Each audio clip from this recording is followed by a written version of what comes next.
Nice. Hello, welcome back to Saturday Club. Welcome back to Skyrocket. Just before we get started, I want to let the newcomers amongst us in on what Saturday Club is, what it's all about. First of all, welcome. I was blown away by the amount of people that watched and subscribed on the Alvin video. That was great because that project really meant a lot to me. It was quite an emotional one. Despite the fact it's not my car, I'd grown quite attached to it. Anybody who comes down here knew that Alvin was part of the furniture. So just to get that bit out of the way. So Saturday Club is pretty much what it says on the tin. It's a little club. We just hang out of a Saturday. I lock the door. We stop for an hour. I brew up and we just talk about classic cars, the pitfalls of working on classic cars, all the minutiae that comes with it. Sometimes it's a how-to video or an explainer video or just the general philosophy, why owner's manuals are and are not important. I would encourage you, please, if you have any questions that you'd like to ask, please put them in the comments, because some of my better Saturday Club videos have come as a result of people asking questions. I love answering questions. I love feeling like I'm helping out in some way, shape or form. So if you've got any questions about anything to do with classic cars or Skyrocket or whatever, pop it in the comments and hopefully we can make a Saturday Club happen. Right, that's that. Let's get the ball rolling. Let's go. This coffee's going to be cold by the time I'm finished. Step one with this particular Saturday Club is a catch up. What's happening? Where we at? Videos wise, we're at a pretty good point, in fairness. I've got a few irons in the fire. So you may notice a green situation. That's Pandora, who was featured in a video last year. She's here, she's ready to go. She's been a nightmare. One of those vehicles, you just can't get parts for them anymore. We're gonna have to repair pretty much everything that's on the vehicle. It's gonna be a big project. It already is a big project. But so there's a video coming up on that, but I just need a bit more, meat to go in the pie. Don't want to be releasing a half-cocked video about a project like that because it's got a great story. The mini video is delayed for a damn good reason. And that damn good reason is that it started out that I was waiting on a part, which you'll see in the video, and also is the topic of the later section of this video. I was let down and kept waiting for absolutely ages for the part, which delayed things initially. Have since got a much cooler way to button that video up. So we'll be talking probably a couple of weeks time for that video. It is coming, it's mostly done. There's just a couple of final little bits I need to film for it, which can't happen for a week or so. And then we'll have a nice closing point to Wendell's story. I encourage you to check out that video if you're interested in Wendell. Wendell is a mini clubman that's been in the same family since brand new and has gone down through the family as time's pressed on, which is so cool. And basically we're getting that car ready after sitting since before lockdown to go back home. I think you'll like it. What else? Oh, yes. I have a Mark III Capri 280 Turbo Technics in there. That video was supposed to be on how to diagnose a fault and go down all the steps. And it's the one car, which you get every now and again, that's put me in loop-de-loops pretty much the whole time. Being honest with you, I was getting a little bit grumpy in that video because it kept leading me down these dead ends. And I don't like putting salty videos up. I don't like to do high drama. And I definitely don't want you guys watching me grumble and moan because I can't stand listening to myself grumble and moan. The good news is, I think we're through that bit now. And I think I can tweak the edit and everything be nice and chill again. Not that I'm gonna cover up that things have gone wrong, it's just, there's a difference between showing things going wrong and showing me getting huffy because things are going wrong. I think I can tidy that up. I've decided I'm going to film the Datsun engine rebuild because I realised that you don't actually need to see the car at all to know how the engine rebuild went, and I think it'd be quite cool to have the engine rebuild filmed. That's also another subject for in a little while. Oh, yes. Coming up next week is going to be a very cool video, I think. I think you guys are going to really enjoy it. It's something a little bit different. We obviously tend to deal with retro cars at Skyrocket. This is a flat out vintage car. And it's not a posh one, like a Bentley blower or anything like that. This is, it's so cool. My parents have spent the last 5 years recommissioning a 1938 Austin Big 7. And it is the sweetest thing. They've done a great job of it. And last week, well, you'll have to see, won't you? The carburetor may or may not have come down here for a visit, and some major progress may or may not have been made on that project. I think that's probably going to be next week's video. I fully expect this Saturday Club video to be superseded real fast by that one. I've already got an edit together for that, so that's all good. Plans for the channel going forward, I am doing Carla at some point soon, the video that started all this off, really. If you discount my Peerberg videos, Carla the Scala is probably what started the channel off more than anything. Life just happened, as it tends to do. I wonder how many times I've uttered that phrase on this channel. She's here, she's safe, she's under a cover, so already in a better standing. I do plan, hopefully, to tie the Bedford Rascal in with that, so they're both ready, up and running, and do a big old trip in them. However, I also appreciate that Farm Boys Bedford Rascal is Farm Boys Bedford Rascal, and if you'd rather not wait and get going with it, absolutely respect that. It's his vehicle, not mine. So, if we can make some at work, happy days. If we can't, so be it. Now the bit that's a little bit more free-flowing. What else am I going to do on the channel? And I'd love your thoughts on it. I've been thinking, I've got all these unusual cars around that I put back on the road. I wonder if you guys might be interested in me doing like a review type thing. I quite often find myself thinking when I'm driving stuff around that, like, why did everybody hate this car? Because it's got these good points and these good points. Yes, there are these bad points. And I wonder if you might be interested in us maybe giving some of these cars another look. No bias, no brand bias, for damn sure.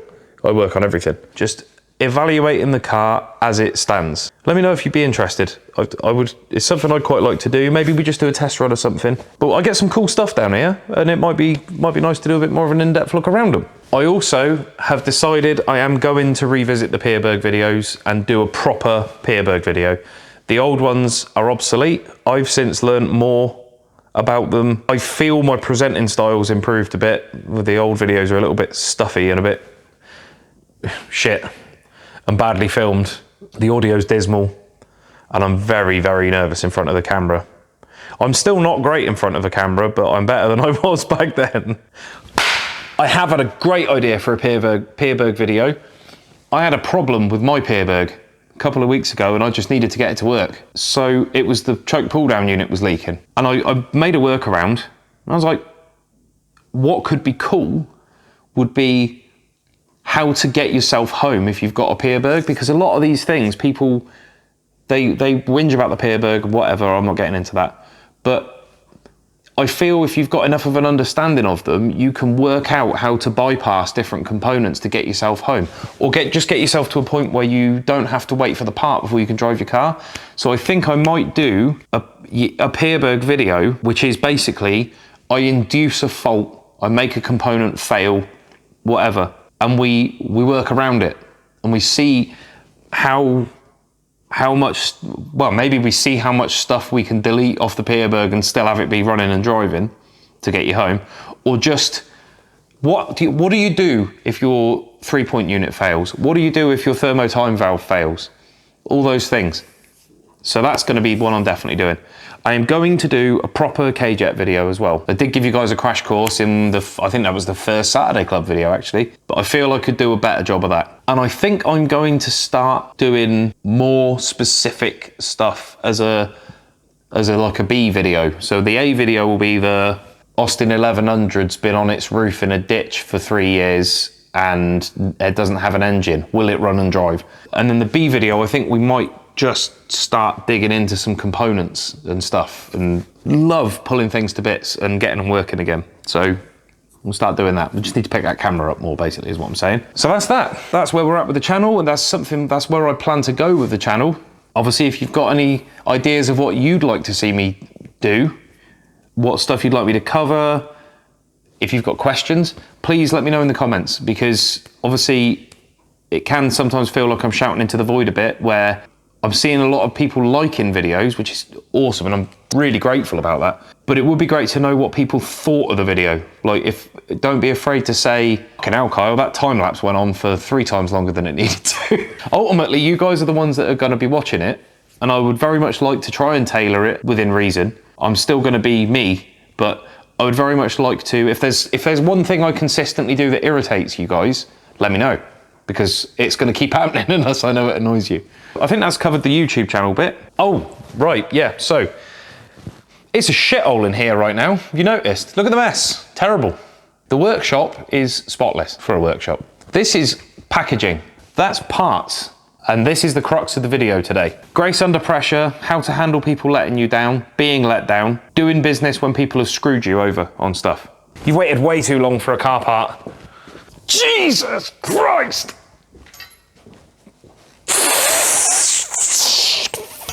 Get out, oh my God, Jesus. I wish I was pretending. This is so heavy. Okay. This is a P3040 crankshaft from an L28 engine. Quite a nice grind that, eh? Look at the heat blushing on number 1 and number 2 main journals. And look at number 1 rod journal. This is for the Datsun.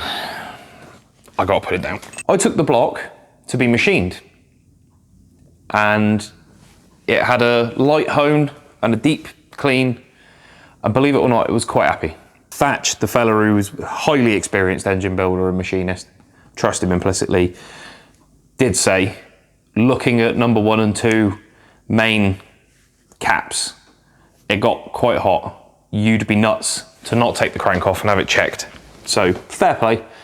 I'm inclined to trust you, Thatch. I had a feeling this wasn't just going to be a case of slamming some bearing shells in like the person who built the engine claimed. Twat. I took this to a local company, an engineering firm I've used in the past, and they've been very good. They're lovely folks, no hard feelings, and this is what we're getting onto. They let me down, big style. I phoned them up, said, can you measure, crack test, and if necessary, grind a Datsun crankshaft? Yes, absolutely, bring it down, we'll have a look.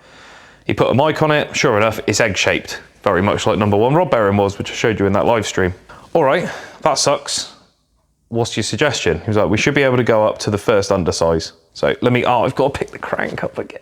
What's the difference between undersize and oversize? Right, in machining, when you lacquer the metal that the part operates around, you have to get rid of the metal. Bearing journals, for example, crank journals, whatever, they need to be shrunk down slightly, undersized, and then you buy a bigger bearing shell to compensate for the missing metal. That's how you solve that problem. If it's hollow, if it's the thing that the part goes through, you bore to an oversize. So you shrink this part or you enlarge another part. So for example, the cylinder bore. If you scratch that, bore it out to an oversize and you put a bigger piston in.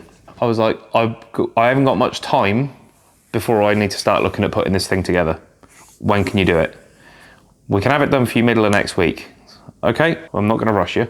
Never ever rush a machine shop because that's when they make mistakes. It's precision work they're doing, you don't wanna be hurrying them. However, 2 weeks goes by which time I've rung the owner of the vehicle, I've rung the company that are handling it. That's a whole story that I may or may not get into. I'll get into it now. Right, this belonged to a raffle company. They're very reputable. These guys have got a big online presence and they're awesome. I do a lot of work for them. This is not a plug, but it really irks me when I see one of their adverts and the comments are all, this can't be legit, blah, blah, blah, blah, blah. Yes, it is, because I work for them every week. I know how determined they are to do right by their customers. This car went wrong after handover, outside of their control, and the issue that caused it to go wrong happened pre them buying the vehicle. And what I mean by that is it was a mistake made during the building process. No one could have seen coming other than whoever wasn't paying attention when they built the engine. Nobody could have seen it coming at their end. It went away and then it blew up. These guys are such a legit class act that they are covering the cost of this engine rebuild. Scam, really? I'm telling you, I'm the guy that they're paying to put this right. Just don't believe everything you read in comments, all right? Cool, with that said, I went round to the owner. I said, we should be ready to rock in 2 weeks. The crank's gone off, perfect. Told the guys that are paying for it, happy days, lovely job. Great, mate, thank you. Everybody's very pleased. They had the crank for 2 weeks. I had nerd from them. They needed to crack test it as well because these big old straight six cranks, they're long. If they get a decent smack, they might crack. Rag them after 2 weeks. How you getting on, boys? You doing all right? We're looking at it today. Okay. Can you make sure you do? Because as I explained to you before, we're on quite a tight time scale. I don't want to hurry you, but I can't explain enough to you guys that I need I need that crankshaft back, ready to go in the engine. I've ordered the oversized bearings, we're good to go. Yes, mate, brilliant. Another week goes past, and by this point, I'm like, starting to think, if they haven't done something with it by now, I'm just gonna go and take it away. So I'm less concerned now about them making a snafu. Rang them up after a week. We're looking at it today. Can you make sure you do, please? Because this is getting to the wire now. Yeah, absolutely. Another week goes by. Rang them, got through to the chap that owns this engineering firm, who I'm not going to name because it's not fair, and I'll explain why in a second. He was honest, but it pissed me off. It's been a month at this point. I'll be honest, mate, we haven't even looked at it.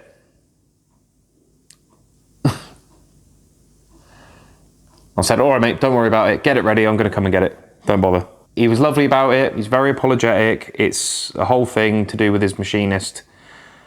Whatever. But it's not my fault, and they could have rung. So because they let me down, by proxy, I now have to let my customers down. Not nice. Thankfully, and because of the fact I think I was just straight with them about it, they were very understanding. They were a bit sort of like, but they weren't shitty, which is awesome. Long story cut short, in that box over there is a good crankshaft from Duncan at the Z Farm. You're a diamond, my friend. He sent me a rod and piston assembly, all cleaned, and a crankshaft. It got here the day after he invoiced me. I paid the invoice immediately. It showed up on my door the next morning. Bit annoying that I lost all that time when I could have just rung Duncan. So from now on, if anybody needs L28 parts, phone Duncan at the Z Farm. He's awesome. And if he hasn't got it, he'll probably know where to get it. That's the shout out for today. Anyway, the good news is now that can just go off, be tanked. He did advise, he was honest. He was like, it needs tanking and cleaning, blowing through, measuring, perhaps a polish. But it will go again. Shouldn't need grinding. Fantastic. So we're good to go. Similar situation with the bins. I am going somewhere with this, by the way. The reason it's a shit tip in here at the moment is I can't throw anything away. I've been on a company endlessly. I've signed up, done all the stuff. They just need to deliver me 2 wheelie bins and I can start tidying up in here, and a tidy workshop is a tidy mind, right? I can't concentrate because it's a shithole in here, man. I hate mess anyway. I do a messy, dirty job, and it's bad enough that it's a messy, dirty job without it being physically messy in here. This is the 2 avenues that you go down. And it's very important that you pick the right one depending on who you're dealing with. It is not the owner's fault per se that what happened with this crankshaft happened. And I may need to use them again. So I wasn't going to go tear-assing into their car park, kick their door in and demand my crankshaft back. It was all very agreeable. We shook hands. We even chatted about my Scirocco because he used to own one. Lovely fella, and I'm welcome back there again. Hopefully they'll have kicked their machinist and got someone different. When you're going to do business with somebody again, what I'm saying is pick your battles. This is an unfortunate situation that cost me a lot of time. If I give that guy a load of hassle, he's not going to want to work with me again. And they are a good engineering firm, and they're just down the road from me. The bins, on the other hand, what's the best way I can word this? I'm going to have to get a little bit tasty with him on Monday because he's had 5 reminders now, 3 emails. It's a bin. You don't need to do anything. Deliver the bin. Just deliver the bin, please. I watch your wagons go past here. Please just deliver my bin. But it's very important to choose the right path when you're handling this stuff. If you go in guns blazing with an engineering firm who've taken 2 days too long to do your crankshaft, mark my words, that crank is going to show up with a fault. They're going to skim your block on the piss. They're not going to seat your valve guides correctly. Don't get huffy with your machine shop. If you're dealing with a courier that can't be bothered to deliver your parts and it's time critical, I would say go for it. I do, because that's affecting my bottom line. I don't like being an asshole. I don't like being rude to people. I don't like being assertive or aggressive. But if I have to, I will. Especially, my customers mean the world to me. If I'm letting them down because somebody else can't be bothered to do their job properly, I'm gonna make it known. Unless it's going to cause me a problem to make it known. What experiences have you guys had with that side of things? Being let down on parts, being let down on services, being let down in general? I'd be interested to know in the comments. I hope that was vaguely interesting for you. Right. Coffee break's over, as is my working day for a change. I filmed the Saturday Club at the tail end of my working day this time. I've been shut. So I'm gonna go home and have a beer. and a sit down. No, I'm not. I'm going to start editing video because that's what I always do. Thanks very much for stopping by. I really look forward to seeing you on the next video. And sincerely thank you to everybody in the newcomers lodge, as it were. If you stuck around to the end of this video, there's a lot of bad stuff going on in my life at the moment, and it's nice to know that something's going right. Just knowing that anybody's vaguely interested in these shit little videos is very encouraging. So thank you. You made somebody's day a little bit brighter. I'm going to see you guys again. Ta-ra! Oh no, I've got to put the crankshaft back. Remember to lift with your back and wrench. Oof.